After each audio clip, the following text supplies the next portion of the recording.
Hello, ഏവർക്കും ചാനലിലേക്ക് സ്വാഗതം കേട്ടോ. അപ്പോൾ ഇന്നത്തെ വീഡിയോയിലേക്ക് പോകുന്നതിന് മുന്നേ ആയിട്ട് കഴിഞ്ഞ കുറച്ച് ദിവസങ്ങൾക്ക് മുന്നേ ഞാനൊരു ചോറ്റാനിക്കര ദേവിയുടെ ഒരു വീഡിയോ ചെയ്തിട്ടുണ്ടായിരുന്നു. അതിൽ കണ്ണപ്പനും ഭഗവതിയും തമ്മിലുള്ള ഒരു സ്റ്റോറിയാണ് കേട്ടോ ചെയ്തിട്ടുണ്ടായിരുന്നത്. അപ്പോൾ അതുപോലെ തന്നെ ആ വീഡിയോ കാണാൻ താല്പര്യമുള്ളവർക്ക് താഴെ ഞാൻ ചാനലിൽ ഡിസ്ക്രിപ്ഷനിൽ അതിൻ്റെ ലിങ്ക് കൊടുത്തേക്കാം കേട്ടോ. അപ്പോൾ ഇന്നത്തെ വീഡിയോയിലേക്ക് നമുക്ക് കിടക്കാം. ഇന്നത്തെ വീഡിയോ എന്ന് പറയുന്നത് ചോറ്റാനിക്കര ദേവിയുടെയും അതുപോലത്തെ ഭഗവതി വധിച്ച യക്ഷിയെക്കുറിച്ചുള്ള ഒരു കഥയാണ് കേട്ടോ പറയാൻ വേണ്ടി പോകുന്നത്. അപ്പോൾ എന്തായാലും നമുക്ക് നേരെ വീഡിയോയിലേക്ക് പോവാം. അപ്പോൾ എല്ലാവരും കേട്ടിട്ടുണ്ടാവില്ലേ ഗുപ്തം നമ്പൂതിരിനെ കുറിച്ച്. ചോറ്റാനിക്കരക്കടുത്തുള്ള കണ്ടാരപ്പള്ളി ഇല്ലത്ത് കാരണവരായിരുന്നു ഗുപ്തൻ നമ്പൂതിരി. മഹാമാന്ത്രികനും വേദപണ്ഡിതനും ശ്രീലമ്പടനുമായിരുന്നു അദ്ദേഹം. വെറും ശ്രീലമ്പടനായിരുന്നില്ല, കടുത്ത ശ്രീലമ്പടനും കൂടിയായിരുന്നു അദ്ദേഹം. ഒരു കഥകളി ഭ്രാന്തനും കൂടിയായിരുന്നു കേട്ടോ ഈ ഗുപ്തൻ നമ്പൂതിരി. അങ്ങനെയിരിക്കെ ഒരു ദിവസം വൈകിട്ട് അടുത്തുള്ള തൃപ്പൂണിത്തുറയിൽ കഥകളി കാണാൻ പോവുകയായിരുന്നു. അന്നെന്ന് പറയുമ്പോൾ ഇന്നത്തെ പോലെ റോഡുകളൊന്നുമില്ല. ഭയങ്കര ദുർഘടം പിടിച്ച വഴികളിലൂടെയാണ് ക്ഷേത്രത്തിലേക്ക് എത്തിച്ചേരേണ്ടത്.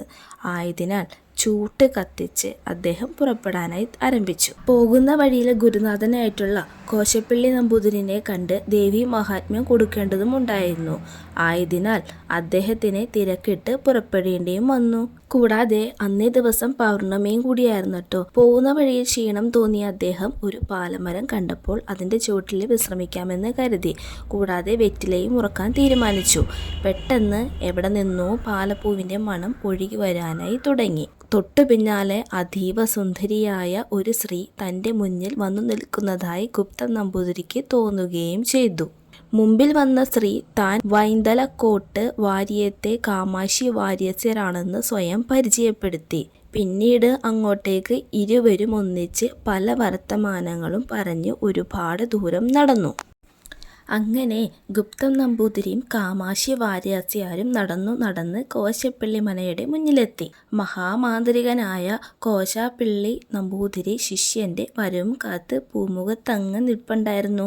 ഗുപ്തൻ നമ്പൂതിരി ഉടനെ തന്നെ അകത്തുപോയി ഗുരുനാഥനെ വണങ്ങി കൈവശമുണ്ടായിരുന്ന ദേവീ മഹാത്മ്യം അദ്ദേഹത്തിന് സമ്മാനിച്ചു. ഗ്രന്ഥം കൊടുത്തതിന് പിന്നാലെ കോശാപ്പള്ളി നമ്പൂതിരി ശിഷ്യനോട് ഒരു കാര്യം പറയുകയുണ്ടായി. വാരസ്യരുടെ വേഷത്തിൽ കൂടെ വന്നിരിക്കുന്നത് ഒരു യക്ഷിയാണ്. ദേവി മഹാത്മ്യ ഗ്രന്ഥം കൈവശമുണ്ടായിരുന്നത് കൊണ്ടാണ് ഇത്രയും നേരം യക്ഷിയുടെ ഉപദ്രവമില്ലായിരുന്നത് എന്നാണ്. തുടർന്ന് പുറത്ത് വന്ന് നോക്കുമ്പോൾ ഭീകര രൂപത്തിൽ യക്ഷി മുന്നിൽ നിൽക്കുന്നതായി ഗുപ്തൻ നമ്പൂതിരി കണ്ടു. ഏറെ ഭയപ്പെട്ട അദ്ദേഹം ഗുരുവിൻ്റെ കാലിൽ വീണു കരഞ്ഞു.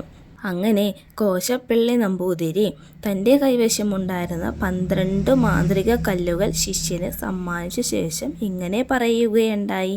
ഇനി സാക്ഷാൽ ചോറ്റാനിക്കരമ്മയ്ക്ക് മാത്രമേ നിന്നെ രക്ഷിക്കാനാവുകയുള്ളൂ.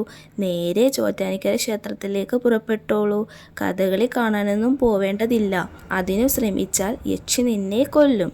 യക്ഷി അടുത്തെത്തുമ്പോൾ ഈ കല്ലുകൾ എടുത്ത് പുറകിലേക്ക് എറിയുക. അപ്പോൾ യക്ഷി സ്ഥലം വിടും.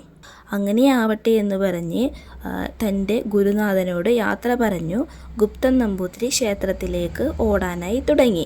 പിന്നാലെ യക്ഷിയുമുണ്ട്. കല്ലുകൾ 12 ചോറ്റാനിക്കര എത്തും മുന്നേ തീർന്നു. യക്ഷി തന്നെ വധിക്കുമെന്ന് തോന്നിയ ഗുപ്തൻ നമ്പൂതിരി ഉടനെ വഴിയിൽ കണ്ട മറ്റൊരു മാന്ത്രികനായിട്ടുള്ള പള്ളിപ്പുറത്ത് നമ്പൂതിരിയോട് കാര്യം പറയുകയുണ്ടായി. മനസ്സലിഞ്ഞ പള്ളിപ്പുറത്ത് നമ്പൂതിരി തൻ്റെ കയ്യിലുള്ള വിഴുപ്പ് തോർത്ത് ഗുപ്തൻ നമ്പൂതിരിക്ക് സമ്മാനിച്ചു. അങ്ങനെ ഓട്ടം തുടർന്നു. അധികം കഴിയും മുൻപ് തന്നെ ഗുപ്തൻ നമ്പൂതിരി ചോറ്റാനിക്കര ക്ഷേത്രത്തിൻ്റെ തെക്കേ നടയിലെത്തി. അപ്പോൾ സമയം 7:30 വെളുപ്പ് കഴിഞ്ഞിരുന്നതിനാൽ ക്ഷേത്രനട തുറന്നിരുന്നു. നിർമാല്യവും അഭിഷേകവും മലർ നിവേദ്യവും കഴിഞ്ഞ സമയമായിരുന്നു അത്. കൈവശമുണ്ടായിരുന്ന വീഴുപ്പ് തോർത്ത് പുറത്തെറിഞ്ഞ് ക്ഷേത്രത്തിലേക്ക് കടക്കാൻ നോക്കിയ ഗുപ്തൻ നമ്പൂതിരിയെ യക്ഷി പിടിച്ചു വലിക്കാനായി ശ്രമിച്ചു. അപ്പോൾ തന്നെ ശ്രീകോവിലിൽ നിന്നും ചോറ്റാനിക്കരമ്മ ഭദ്രകാളി രൂപത്തിൽ ഇറങ്ങി വന്ന് തൻ്റെ പള്ളിവാളെടുത്ത് യക്ഷിയുടെ തല വെട്ടി തല തെക്കേ കുളത്തിലേക്ക് എറിഞ്ഞു.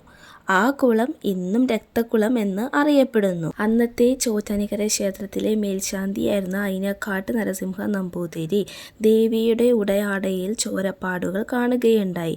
അപ്പോൾ ഉടയാട മാറ്റി വീണ്ടും അഭിഷേകം നടത്തി. ഇതിൻ്റെ സ്മരണയ്ക്കായിട്ട് ഇന്നും ചോറ്റാനിക്കരയിൽ രാവിലെ അഭിഷേകവും നിവേദ്യവും കഴിഞ്ഞ് വീണ്ടും അഭിഷേകം നടത്തുന്നുണ്ട്. ദേവിയുടെ കൈകൊണ്ട് മോക്ഷം കിട്ടിയ യക്ഷിയെ അടുത്തുള്ള കണയന്നൂർ മഹാദേവ ക്ഷേത്രത്തിൽ ഇന്നും കുടിയിരുത്തിയിരിക്കുന്നു. അപ്പോൾ വീഡിയോ എല്ലാവർക്കും ഇഷ്ടപ്പെട്ടു എന്ന് വിചാരിക്കുന്നു. അപ്പോൾ ഇതുപോലത്തെ നല്ലൊരു വീഡിയോസ് ഇനിയും വരുന്നവരേക്കും ചാനൽ ഇഷ്ടമായിട്ടുണ്ടെങ്കിൽ സബ്സ്ക്രൈബ് ചെയ്യാൻ മറക്കരുത് കേട്ടോ. അപ്പോൾ എന്തായാലും ബൈ ബൈ, സീ യു.